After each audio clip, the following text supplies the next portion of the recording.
Welcome back to my channel. Today we are going deep into the heart of the jungle to discover the magic of wild plants and root meal cooked in our jungle fire pit.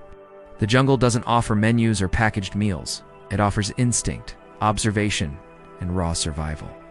That day I didn't bring food. I brought trust in nature.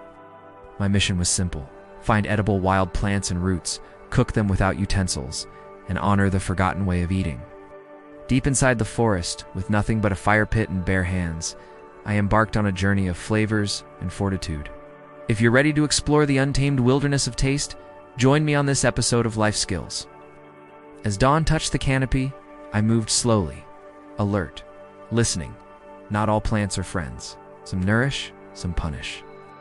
I scanned leaves, studied stems, and knelt beside tiny herbs. I found wild spinach tucked beneath thorny bushes, its leaves whispering stories of resilience. I recognized soft nettle leaves hiding under fallen logs, their stinging touch a reminder of nature's protective instincts. And I discovered a tangled root known by ancient foragers to calm hunger, its sturdy form promising sustenance. These were the gifts of the jungle, unseen by most, powerful when understood.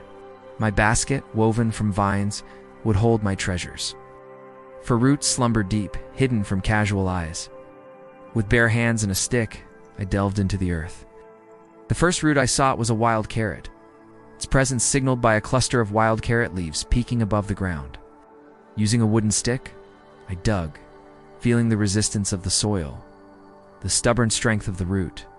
Finally, it emerged, a gnarled, hairy wonder, untouched by human hands.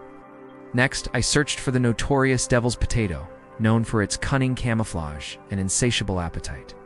Finding it meant unearthing a treasure trove of starchy tubers, each one a testament to nature's tenacity. But the prize of the jungle floor was the yakin root, a wild sunflower relative. To unearth its fuzzy, pale yellow tubers, I traced their path from the aerial sunflower head down through the tangled roots. Each yakin I pulled out anchored to its leafy green crown, brimming with inulin, a natural sweetener. Holding these unearthed wonders in my hand, I felt the pulse of the earth, the silent rhythm of growth and resilience. My basket filled, it was time to return to my shaded clearing, a sanctuary nestled between tall trees. There amidst the dense foliage, I'd chosen this spot not just for its seclusion, but because it marked a transition between the hard forest floor and the towering canopy. Here the earth was softer, the air cooler, a perfect place to set up my primitive oven. With bare hands, I scooped the earth, shaping a shallow oven about 1/2 meter wide and 1 meter long. This was my arena, my kitchen without walls. Then I got to work arranging the fuel for my fire. Dry twigs, bark, and dead bamboo formed the base. Materials chosen not just for their flammability, but also for the unique flavors they would impart to my future feast. Kindling small sticks and shredded inner bark created a tinder nest in the center. Now it was time for the ignition, the spark that would set everything ablaze. In the primitive way, I generated a spark using 2 stones, one hard and flat, the other with a rough edge. By striking the stones together in quick succession, sparks flew. I channeled my inner cave person, coaxing and guiding each flying ember toward my tinder nest. With care, as the first twig caught fire, then another. The jungle held its breath. Success.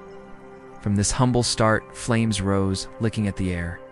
The next stage was to build on the fire's momentum, feeding larger pieces of wood to keep the flames strong and steady.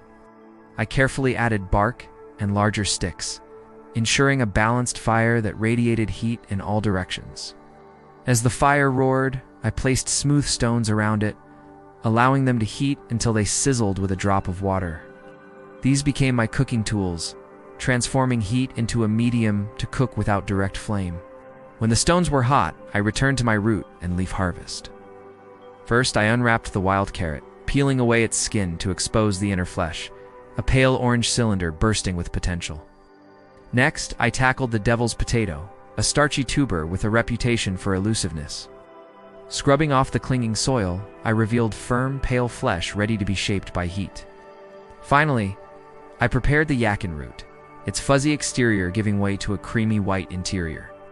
Slices of yakin nestled among the roots.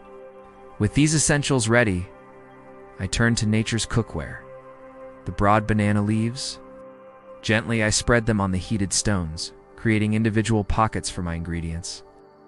I placed the carrot slices, devil's potato chunks, and yakin root segments inside the makeshift containers. Each piece nestled against the hot stones, absorbing the radiant heat. I remembered the words of ancient wisdom: cook slowly with patience, for the earth's bounty must be treated with respect. As I waited, I noticed the jungle sounds weaving around me, the chatter of birds, the rustle of leaves, even the distant call of a monkey troop. I felt part of this grand orchestra, a single note in the symphony of the wild. It was time to add another layer of protection to my precious cargo. I gathered clay from near the river, its cool touch, a nice contrast to the surrounding heat.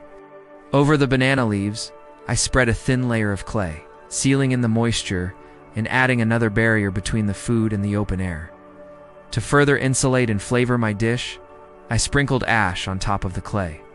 The ash, collected from the previous night's campfire, held remnants of burnt wood and herbs, lending an earthy flavor to the meal. I pressed it gently into the clay, creating a protective crust. Finally, I sealed the deal with broad banana leaf lids. These natural covers locked in the aromas and ensured the steamy embrace of the jungle oven. No need for timers. In this primal kitchen, intuition was my guide. I estimated the cook time based on the ingredients and the intensity of the fire. An hour passed in a flurry of jungle sounds and smells, the occasional bird call, the rustling of unseen creatures, the hypnotic hiss of the cooking roots and leaves mingling with the scent of smoke. As the aroma of my jungle feast intensified, I knew it was time to uncover the pit. I carefully brushed away the ash and clay, revealing the transformed banana leaves. With bare hands, I lifted the lid, releasing a burst of steam. It was as if the jungle itself was exhaling after a long, slow burn.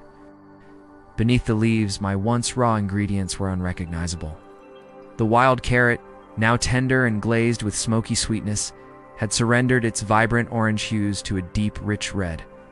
The devil's potato, once elusive, had emerged as a fluffy, golden cloud. Each bite infused with earthy potato flavor, seasoned by the wild heart of the jungle. And the yakin root, its creamy white flesh, had taken on a deep purple tint. Tasting like roasted sweet potatoes kissed by the sun and seasoned with the magic of the earth, I savored each bite, each mouthful, telling a story of resilience, transformation, and the untamed wilderness of flavor. It was a celebration of the earth's bounty, the jungle's generosity, and my own resourcefulness. This meal wasn't just about sustenance, it was a testament to the power of patience, the wisdom of our ancestors, and the profound connection between humans and the wild spaces that sustain us. As I ate, I reflected on the journey that brought these flavors to my tongue, the deep connection between the meal and the earth, the resilience of the wild plants and roots, and the ingenuity required to transform them into a feast. It was a journey that went beyond food, touching on themes of survival, simplicity, and the sacred bond between humans and nature. And when I finished, I felt a deep sense of satisfaction, not just from the nourishing meal, but from the knowledge and skills I had tapped into. The jungle had shared its secrets with me, and in return I had honored its gifts with respect and gratitude. If this story of survival, simplicity, and sacred jungle wisdom touched your heart, please subscribe, like, and comment on my channel. The Forgotten Path, where ancient life still breathes beneath the leaves.